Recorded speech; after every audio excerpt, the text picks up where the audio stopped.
So, Major General G.D. Bakshi, OAC there saying that no one is questioning the integrity of the forces, but at the same time also saying that China has occupied land within India, in India's territory, and the Prime Minister's silence has emboldened China. How do we look at it? Is it questioning of the valor of the forces? Because just 2 days ago, on December 9th, we had the Indian forces retaliating to this attempt by China. Look, the simple fact is that the Indian armed forces have never been remiss in protecting the country, its sovereignty, its borders. I mean, they are on the job 24/7. And it is extremely disheartening to hear this kind of dissonance in the political sphere. And in any mature democracy, there is a bipartisan consensus as far as issues of national security are concerned.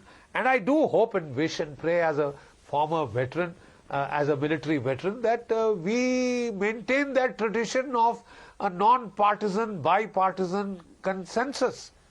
This is an issue of national security. We can't speak in dissonant voices.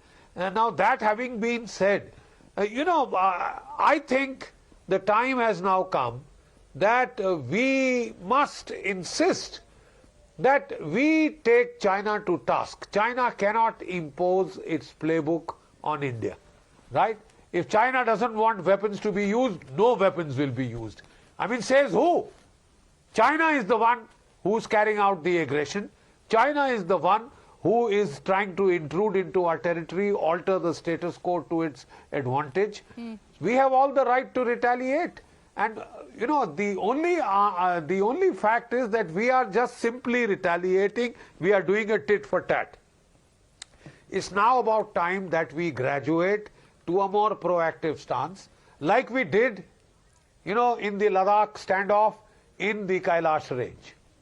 And the Chinese broke into cold sweat.